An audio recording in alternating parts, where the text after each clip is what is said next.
शहरातील सर्वांच्या उत्सुकतेचा विषय ठरलेल्या 21 व 22 फेब्रुवारीला होणारा नरेंद्र देवेंद्र महोत्सवाच्या तयारीला आता अधिकृत सुरुवात झाली असून चंद्रभागा केरबा गंजेवार नगरी नवा मोंढा मैदान नांदेड येथे व्यासपीठ उभारणी व बैठक व्यवस्थेच्या कामाचा शुभारंभ भाजपा महानगराध्यक्ष अमरनाथ राजूरकर यांच्या हस्ते करण्यात आला। 25,000 पेक्षा जास्त रसिक उपस्थित राहतील असा विश्वास स्वागताध्यक्ष शिवप्रसाद राठी व महोत्सवाचे संयोजक धर्मभूषण ॲडव्होकेट दिलीप ठाकूर यांनी व्यक्त केला। यावेळी प्रवीण साले, मिलिंद देशमुख, किशोर भवरे, आशिष नेरळकर, विजय येवणकर, शीतल खांडील, विजय गंभीरे, अनुसूचित जाती मोर्चा अध्यक्ष जनार्दन गुपिलेसर, उपाध्यक्ष बागड्या यादव, रामजी भानुशाली, सतीश बेरुलकर यांचा शिवप्रसाद राठी यांनी सत्कार केला। सूत्रसंचालन सरचिटणीस शीतल खांडील यांनी केले। यावेळी बोलताना भाजपा महानगराध्यक्ष अमरनाथ राजूरकर यांनी असे सांगितले की कुबेरनगरी प्रस्तुत नरेंद्र देवेंद्र महोत्सव हा केवळ सांस्कृतिक कार्यक्रम नसून शहरातील सामाजिक, शैक्षणिक व विविध क्षेत्रातील घटकांना एकत्र आणणारा उत्सव आहे। प्रत्येक नागरिकाला अभिमान वाटेल असा भव्य आणि शिस्तबद्ध कार्यक्रम साकार करण्यासाठी नेहमीप्रमाणे नांदेडकरांनी हजारोच्या संख्येने उपस्थित राहावे असे आवाहन त्यांनी केले। कार्यक्रमस्थळी येणाऱ्या हजारो नागरिकांच्या दृष्टीने भव्य व सुरक्षित व्यवस्था उभारणे अत्यंत महत्त्वाचे मानले जात आहे।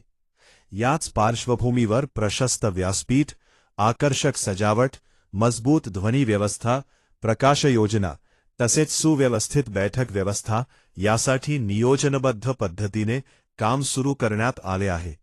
विशेष म्हणजे ज्येष्ठ नागरिक, महिला व पत्रकार बांधवांसाठी तसेच VIP पास धारकांसाठी स्वतंत्र व सोयीस्कर बैठक व्यवस्था करण्यात येणार आहे। कार्यक्रम सुरळीत पार पडावा यासाठी स्वयंसेवकांची नियुक्ती, वाहतूक नियोजन, पिण्याच्या पाण्याची व्यवस्था तसेच सुरक्षेच्या दृष्टीने आवश्यक उपाययोजना केल्या जात आहेत।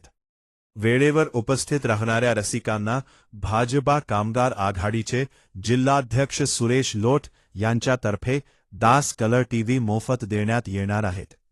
शनिवार 21 फेब्रुवारी रोजी 14वा मराठी हास्य दरबार आयोजित करण्यात आला आहे। या हास्य दरबारात स्टँड-अप कॉमेडीचे बादशहा बंडा जोशी, झी हास्य सम्राटमधील लोकप्रिय कलाकार सिद्धार्थ खिल्लारे तसेच शाहीर रमेश गिरी हे आपल्या विनोदी शैलीतून रसिकांचे भरभरून मनोरंजन करणार आहेत।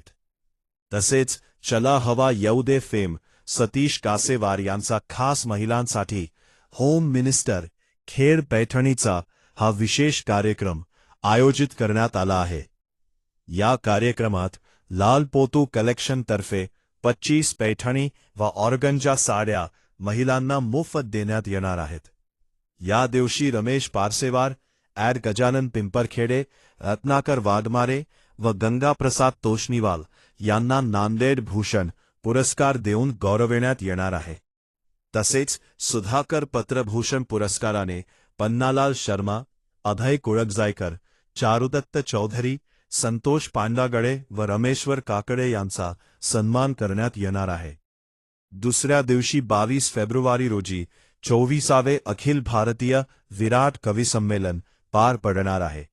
या कवी संमेलनात मेरठ उप्र येथील हास्य संचालक व क्रांती कवी सौरभ जैन सुमन, जबलपुर MP येथील हास्य गीतकार सुदीप भोला, भिलवाड़ा राजस्थान येथील व्यंग्य कवी दीपक पारेख, मैनपुरी उप्र येथील वीर रस कवी डॉक्टर धानगर मनोज चौहान, सूरत गुजरात येथील श्रृंगार रस कवयित्री सोनल जैन तसेच दिल्लीच्या वीर रस कवयित्री नेहा शर्मा, नमन यांचा सहभाग असणार आहे। याच कार्यक्रमात माजी मुख्यमंत्री अशोकराव चव्हाण यांना नांदेड भूषण पुरस्काराने सन्मानित करण्यात येणार आहे। कार्यक्रम यशस्वी करण्यासाठी सुरेश लोट, कामाजी सरोदे, सुरेश शर्मा, राजेश सिंग ठाकुर, संतोष भारती, प्रज्वल कांडलकर, संतोष शिंदे, श्रीनिवास अण्णा, महेंद्र शिंदे, गजानन कापसे, प्रभुदास वाडेकर, बलराम मुदिराज पेंटर हे परिश्रम घेत आहेत.